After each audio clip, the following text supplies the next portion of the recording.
Well, welcome to another episode of the Business's Mission podcast. I am here with a new friend, Steve Cleary, and he's going to tell you his story. But just by way of introduction, Steve is the founder and executive director of Revelation Media.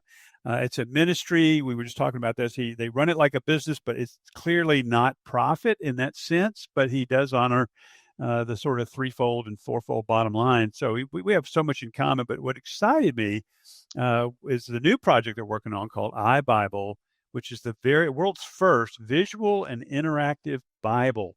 Uh, I'm going to let him explain it because the more I try, the worse it'll become. But first of all, Steve, welcome to the show. So good to have you. Thanks, Mike. I appreciate it. And I'm gonna let you take your story versus me trying to tell it. I've got all the press kit and all the information about Revelation Media and the iBible and the Pilgrim's Progress film that you did. But you've got such a pedigree. The more I talk, the worse it'll get. So let me just ask you, give us a little background who you are. First of all, when people ask you, Steve, what do you do? How do you answer that? It's always hard to answer because it's always knowing what part of my life to go back to, and now at my age and the journeys that God has brought me on. My journey really started in Maine. I lived in Maine, and I came across the book Tortured for Christ, written by Pastor Richard Wurmbrand. So I guess you're familiar with that book. And it just really impacted me. And I think it's the first time I realized that the world was different than what I perceived it. So living in Maine, going to a church, being kind of isolated. The church I went to didn't have a big missions program.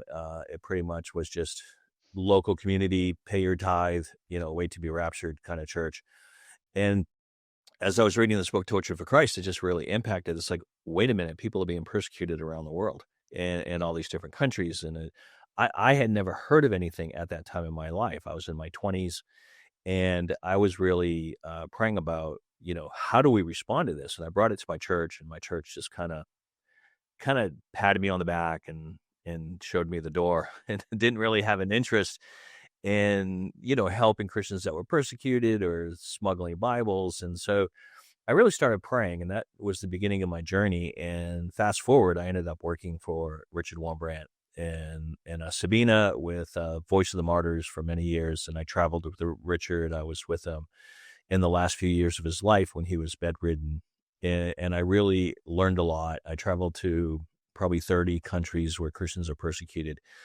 And I had this huge vision for missions. And when I was working with Voice of the Martyrs, I worked on movies, I worked on books, I worked on campaigns.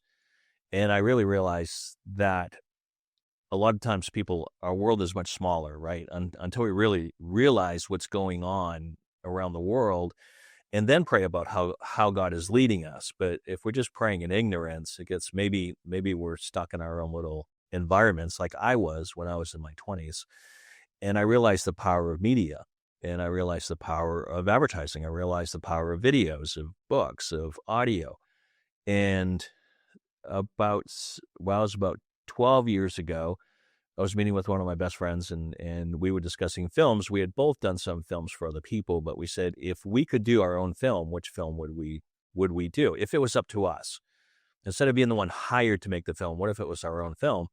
And we landed on the Pilgrim's Progress. What a great choice. It was, and I had just sold a part of a business I owned, and I had $65,000. I mean, that's what I just. In my first step into making my own film, I'd worked on videos for other people, but doing a theatrical type film.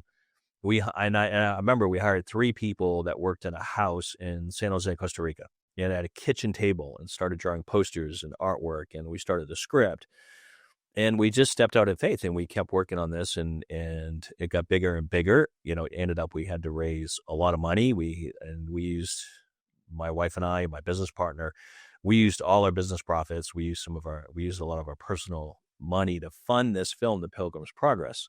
And when I first did it, I thought I would make the film and sell it and make a profit and be happy. I mean, that's the way film industry works, right? I mean, that's the way business works.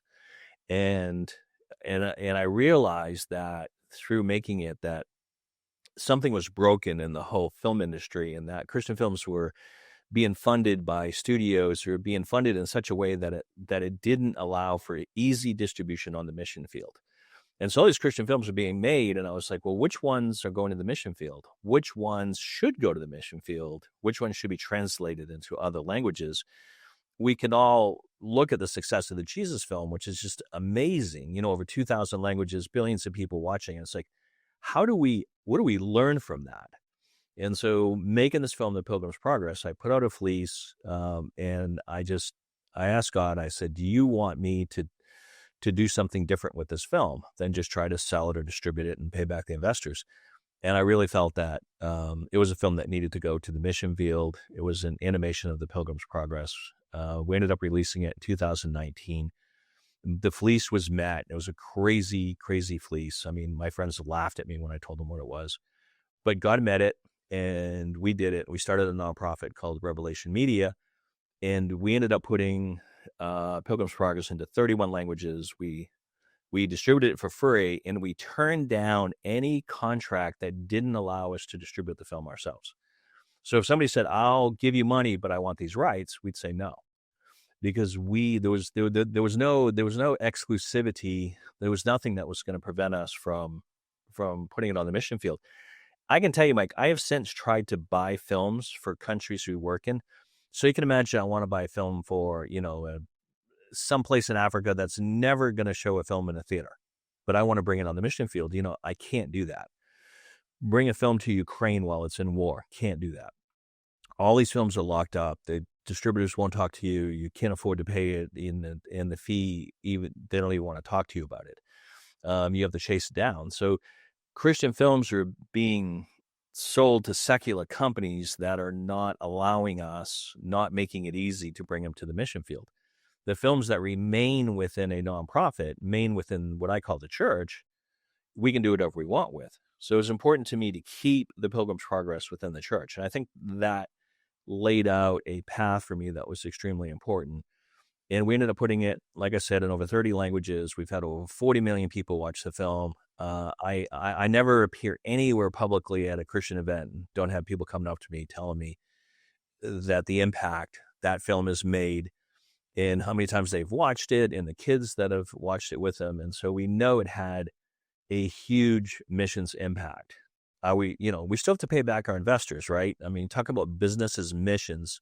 We need to have integrity on both sides. And we do. We send checks to our investors when we get royalties from distributors or TV stations. I mean, we don't give it away to Amazon. We don't give it away to YouTube. They pay us revenue for that, and we give that money back to the investors.